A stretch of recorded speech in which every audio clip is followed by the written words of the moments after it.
ಸ್ನೇಹಿತರೆ ನಮಸ್ಕಾರ. ತುಂಬ ಬೇಜಾರಾದ ವಿಷಯ ಏನಪ್ಪ ಅಂದರೆ, ರೈತರು ಈ ಸಮಯದಲ್ಲಿ ಭತ್ತ ಕಟ್ ಮಾಡಿರ್ತಾರೆ, ರಾಗಿ ಕಟ್ ಮಾಡಿರ್ತಾರೆ, ಜೋಳನೂ ಕಟ್ ಮಾಡಿರ್ತಾರೆ. ತುಂಬ ಹೊಲದಲ್ಲಿ ಕೆಲಸ ಇರುತ್ತೆ, ಕಣದಲ್ಲೂ ಕೆಲಸ ಇರುತ್ತೆ. ಈ ಸಮಯದಲ್ಲಿ ಎಲ್ಲ ಕಟಾವು ಮಾಡಿ ಕಣದಲ್ಲಿ ಹಾಕ್ಕೊಂಡು ಅದನ್ನು ಒಕ್ಕಲ್ತನ ಮಾಡಿರ್ತಕ್ಕಂಥ ಈ ಸಮಯದು ರೈತನ ಕಷ್ಟ ರೈತರಿಗೆ ಮಾತ್ರ ಗೊತ್ತಿರುತ್ತೆ, ಯಾರಿಗೂ ಇದು ಗೊತ್ತಾಗಲ್ಲ. ಯಾಕಂದರೆ ನಮ್ಮ ಜನ ಹೆಂಗಪ್ಪ ಅಂದರೆ, ನನಗೆ ನೋವಾದಾಗ ಮಾತ್ರ ನೋವು, ಬೇರೆಯವರಿಗೆ ನೋವಾದಾಗೆ ಬೇರೆಯವ್ರದ್ದು ಏನಾದರೂ ಹಾಳಾಗೋದಾಗ ಅವಂದಲ್ವ ಅಂದ್ಕೊಂಡ್ಬಿಟ್ಟು ಸುಮ್ಮನೆ ಇರೋಂಥ ಜನ ಜಾಸ್ತಿ ನಮ್ಮ ದೇಶದಲ್ಲಿ ಇವಾಗಿನ ಕಾಲದಲ್ಲಿ. ಅದರಿಂದ ಎಷ್ಟು ಕಷ್ಟ ಆಗಿದೆ ಅಂದರೆ ನೋಡಿ, ಮಳೆ ಬಂದರೂ ಕಷ್ಟ, ಮಳೆ ಬರದೇ ಇದ್ದರೂ ಕಷ್ಟ ನಮ್ಮ ರೈತರಿಗೆ. ತುಂಬ ಮಳೆ ಬಂದರೆ ಈ ಥರ ಅನಾಹುತ ಆಗುತ್ತೆ. ಎಷ್ಟೋ ಕಡೆ ಪಾಪ ನಿಜವಾಗ್ಲೂ ತುಂಬ ಬೇಜಾರಾಗ್ತಾಯಿದೆ ರೈತರನ್ನು ನೋಡ್ತಾ ಇದ್ದರೆ. ಎಲ್ಲ ಭತ್ತಗಳನ್ನು ಕೊಯ್ದು ಹಾಕಿದ್ದಾರೆ, ನೀರಲ್ಲೆಲ್ಲ ತುಂಬ್ಕೊಂಡು ಹೋಗಿದೆ. ನಿಜವಾಗ್ಲೂ ಇದು ಭಾಳ ದುಃಖ ತರುವಂಥ ವಿಷಯ. 6 ತಿಂಗಳು ತನ್ನ ಮಕ್ಕಳ ರೀತಿ ಅದನ್ನು ಸಾಕಿರ್ತಾನೆ, ನೀರು ಹಾಕಿ ಗೊಬ್ಬರ ಹಾಕಿ ಏನೇನೆಲ್ಲ ಮಾಡಿ ಅದನ್ನು ಒಂದು ಚೆನ್ನಾಗಿ ಬರಬೇಕು, 4 ಜನಕ್ಕೆ ಅನ್ನ ಹಾಕಬೇಕು ಅಂತ ಹೇಳ್ಬಿಟ್ಟು ಭತ್ತ ರಾಗಿ ಎಲ್ಲ ಚೆನ್ನಾಗಿ ಮಾಡಿರ್ತಾರೆ. ಆದರೆ ಈ ಥರ ಬರಬಾರ್ದು ಟೈಮಲ್ಲಿ ಮಳೆ ಬಂದು ಈ ಥರ ರೈತನ ಜೀವನನೇ ಎಕ್ಕುಟ್ಟು ಹೋಗ್ತಾ ಇದೆ. ಬರೀ ರೈತನಿಗೆ ಲಾಸು. ಯಾವಾಗ ನೋಡಿದ್ರೂ ಮಳೆ ಬಂದರೂ ರೈತನಿಗೆ ಲಾಸು, ಮಳೆ ಬರದೇ ಇದ್ರೂ ಕೂಡ ರೈತನಿಗೆ ಲಾಸು. ಈ ಕಿತ್ತೋಗಿರೋ ರಾಜಕಾರಣಿಗಳಿಗೆ ಯಾವುದ್ರ ಲಾಸ್ ಇಲ್ಲ, ಯಾವುದರಲ್ಲೂ ಕೂಡ ಲಾಸ್ ಆಗಲ್ಲ. ಅವರಿಗೆ ಗೆದ್ದರೂ ಲಾಸ್ ಆಗಲ್ಲ, ಸೋತರೂ ಕೂಡ ಲಾಸ್ ಆಗಲ್ಲ. ಲಾಭನೇ ಇದೆ ಅವರಿಗೆ, ರಾಜಕಾರಣಿಗಳಿಗೆ ಮತ್ತು ಸರ್ಕಾರಿ ಅಧಿಕಾರಿಗಳಿಗೆ ಎಲ್ಲ ಅವ್ರಿಗೆ ಲಾಭ ಇದೆ, ಯಾವುದೇ ಲಾಸ್ ಇಲ್ಲ. ಯಾಕಂದರೆ ಅವ್ರು ಏನಲ್ಲಿ ಬಂಡವಾಳ ಹಾಕಿರಲ್ಲ, ಯಾವುದಕ್ಕೂ ಕೂಡ ಬಂಡವಾಳ ಹಾಕಿರಲ್ಲ. ಬಂಡವಾಳ ಹಂಗೆ ತೆಗಿತಾರೆ ಅವರು. ನಾವು ರೈತರು ಬಂಡವಾಳ ಹಾಕಿರ್ತೀವಿ, ಆದರೆ ಬಂಡವಾಳ ಎಷ್ಟು ಹಾಕಿರ್ತೀವೋ ಅಷ್ಟು ಅದನ್ನು ನಾವು ತೆಗಿಯೋಕ್ಕಾಗಲ್ಲ. ಭಾಳ ಕಡಿಮೆ ಬರುತ್ತೆ, ಭಾಳ ಕಡಿಮೆ ಆಗುತ್ತೆ. ಇದರಿಂದ ರೈತರ ಜೀವನನೇ ಭಾಳ ಕಷ್ಟ ಆಗಿದೆ. ನೋಡಿ, ಇವತ್ತು ನಮ್ಮ ರಾಜಕಾರಣಿಗಳು, ಕರ್ನಾಟಕದಲ್ಲಿರೋ ಕಿತ್ತೋಗಿರೋ ರಾಜಕಾರಣಿಗಳು ಬೇರೆ ಎಲ್ಲಿದಾರು ನೋಡಿಲ್ಲ ನಾವು, ಗೊತ್ತಿಲ್ಲ. ಯಾಕಂದರೆ ಬೇರೆ ಕಡೆ ಗೊತ್ತಿಲ್ಲ, ನೋಡಿಲ್ಲ ನಾವು. ಅದರಿಂದ ನಮ್ಮ ಕರ್ನಾಟಕದ ರಾಜಕಾರಣಿಗಳು ಸಮಸ್ಯೆ 365 ದಿನ ಕೂಡ ಅವ್ರ ಸಮಸ್ಯೆ ಇರುತ್ತೆ. ಒಂದಲ್ಲ ಒಂದು ಸಮಸ್ಯೆ, ಒಂದಲ್ಲ. ನಿಜವಾಗ್ಲೂ ಇವರೆಲ್ಲ ಒಂದೊಂದು ಮುತ್ತುಗಳು. ನಿಜವಾಗ್ಲೂ ಇವ್ರನ್ನ ನಾವೆಲ್ಲ ಎಲ್ಲೆಲ್ಲೋ ಪೂಜೆ ಇಟ್ಬಿಟ್ಟು ಅವ್ರನ್ನ ಪೂಜೆ ಮಾಡಬೇಕು.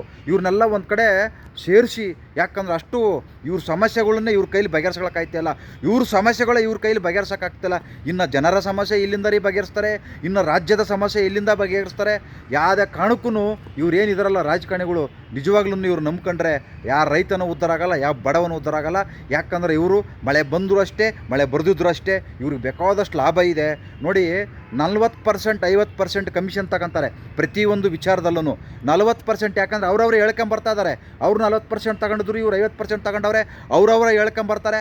ಈ ರೀತಿಲಿ ಇನ್ನೆಲ್ಲಿ ರೈತ ಉದ್ಧಾರ ಆಗ್ತಾನೆ? ಮಳೆ ಬಂದು ಎಷ್ಟು ಅನಾನುಕೂಲ ಆಗಿದೆ ಗೊತ್ತಾ? ಇದು ಯಾರ ತಲೆ ಕೆಡ್ಸ್ಕೊತಾ ಇದ್ದಾರಾ? ಇವರು ಡೆಲ್ಲಿ ಕರ್ನಾಟಕ, ಡೆಲ್ಲಿ ಬೆಂಗಳೂರು ಬರೀ ಏನು ಇವ್ರು ಸ್ವಂತ ದುಡ್ಡಿಂದ ಏನಾರು ಹೋಗ್ತಾ ಇದ್ದಾರಾ? ನಾವು ಕಟ್ಟಿರ್ತಕ್ಕಂಥ ತೆರಿಗಣದಲ್ಲಿ ಇವರೆಲ್ಲ ಮೋಜು ಮಸ್ತಿ ಮಾಡ್ತಾಯಿದ್ದಾರೆ. ಇಲ್ಲಿ ಪಾಪ ರೈತ, ನಾವು ಬಂಡವಾಳ ಹಾಕಿ, ನಾವು ಕಷ್ಟ ಬಿದ್ದು, ನಾವು ದುಡಿದು ಇವತ್ತು ನಾವು ಹಾಕಿರೋ ಬಂಡವಾಳ ಇವತ್ತು ನಮ್ಮ ಕೈ ಸೇರ್ತಾ ಇಲ್ಲ.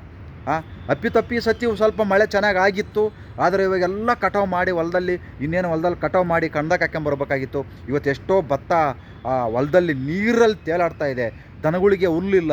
ಈ ವರ್ಷ ಭಾಳ ಕಷ್ಟ ಆಗ್ತಾಯಿದೆ. ಆ ಭತ್ತ ಎಲ್ಲ ಕೊಳಿತಾ ಇದೆ, ಅಲ್ಲೇ ಫಲ ಆಗ್ತಾ ಇದೆ. ಎಷ್ಟೋ ಕಡೆ ಕುಯ್ದಿಲ್ಲ, ಹಂಗೆ ಬಿದ್ದೋಗ್ಬಿಟ್ಟಿದೆ ನೀರಲ್ಲಿ. ತುಂಬ ಕಷ್ಟ. ಇದನ್ನು ಕೇಳೋರು ಯಾರಿಲ್ಲ, ಇದನ್ನು ನೋಡೋರು ಯಾರಿಲ್ಲ.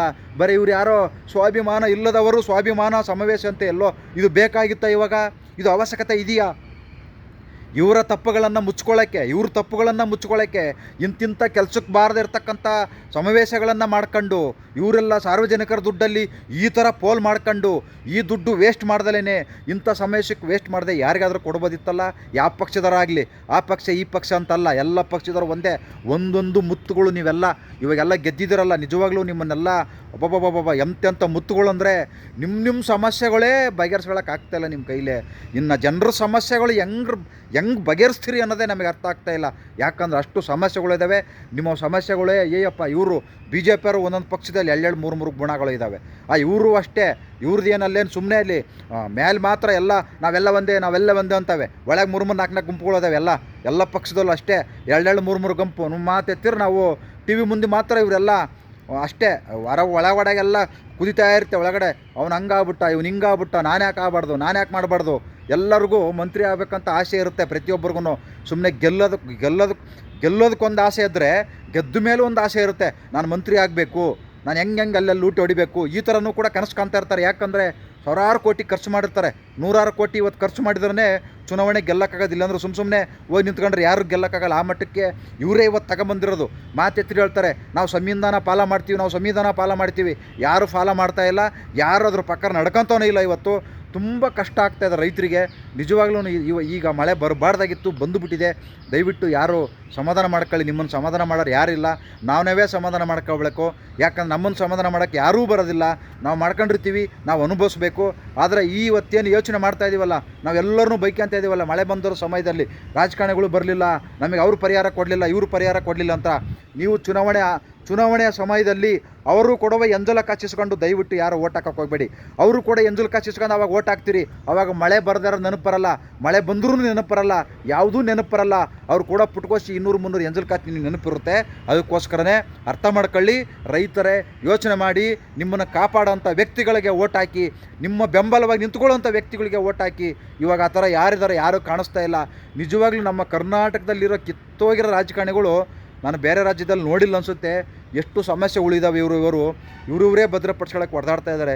365 ದಿನವೂ ಬರೀ ಇವ್ರ ಸಮಸ್ಯೆನೇ ಬಗೆಹರಿಸ್ಕೊಳಕ್ಕೆ ಆಗ್ತಾಯಿಲ್ಲ ಇವ್ರ ಕೈಲೇ. ದಿನ ಇವೆ. ಇನ್ನು ಸಾರ್ವಜನಿಕರ ಓಡಾಡೋ ರಸ್ತೆಗಳು, ಆಸ್ಪತ್ರೆಗಳು ಇವನ್ನೆಲ್ಲ ಯಾರು ನೋಡ್ಕೊಳ್ಳೋದು? ಯಾರಿಲ್ಲ, ಏನೂ ಮಾಡೋಕ್ಕಾಗಲ್ಲ. ಯಾರಕ್ಕಂದ್ರೆ ಜನಗಳು ಅಭಿವೃದ್ಧಿಗೋಸ್ಕರ ಯಾರೂ ಓಟ್ ಹಾಕಿಲ್ಲ. ಅಭಿವೃದ್ಧಿ ಬೇಕು ಅಂತ ಯಾರೂ ಓಟ್ ಹಾಕೋದಿಲ್ಲ. ನಾವು ಚೆನ್ನಾಗಿರಬೇಕು ಅಂತ ಯಾರೂ ಓಟ್ ಹಾಕೋದಿಲ್ಲ. ಅವರು ಕೂಡ ಪುಟ್ಕೋಸಿ ಎಂಜಲ್ ಕಾಸಿಗೆ ಓಟ್ ಹಾಕಿದ್ದಾರೆ, ಅನುಭವಿಸಿ. ಯಾರೂ ಕೂಡ ರೈತರಾಗಿರ್ಬೋದು, ಯಾರೇ ಆಗಿರ್ಬೋದು, ರಾಜಕಾರಣಿಗಳನ್ನು, ಮಂತ್ರಿಗಳನ್ನು ಮಾಡೋಕ್ಕೆ ಹೋಗ್ಬಿಡಿ. ಯಾಕಂದರೆ ಅವ್ರು ದುಡ್ಡು ಹಂಚಿ ಗೆದ್ದಿದ್ದಾರೆ, ಅವ್ರು ಇಷ್ಟ ಬಂದಂಗೆ ಅವ್ರು ಮಾಡ್ಕೊತಾ ಇದ್ದಾರೆ. ಅದರಿಂದ ಅವ್ರು ಯಾರಿಗೂ ಭಯಕ್ಕೆ ಹೋಗಬೇಡಿ.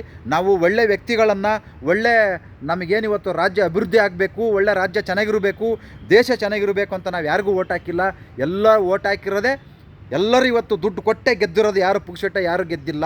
ಪುಕ್ಸಟ್ಟೆ ₹1 ಖರ್ಚು ಮಾಡ್ದಂಗೆ ಯಾವ ವ್ಯಕ್ತಿನೂ ಗೆದ್ದಿಲ್ಲ, ಯಾವ MLAನೂ ಗೆದ್ದಿಲ್ಲ, ಯಾವ MP ಗೆದ್ದಿಲ್ಲ. ಇವತ್ತು ಗ್ರಾಮ ಪಂಚಾಯತಿ ಸದಸ್ಯನೂ ಕೂಡ ಲಕ್ಷಾಂತರ ರೂಪಾಯಿ ಖರ್ಚು ಮಾಡಿ ಗೆಲ್ಲೋ ಪರಿಸ್ಥಿತಿ ಬಂದಿದೆ. ಬದಲಾವಣೆ ಆಗಿ ಅಂತ ಕೇಳ್ಕೊಂಡು ಎಲ್ಲರಿಗೂ ನಮಸ್ಕಾರ. ಜೈ ಹಿಂದ್, ಜೈ ಕರ್ನಾಟಕ ಮಾತೆ.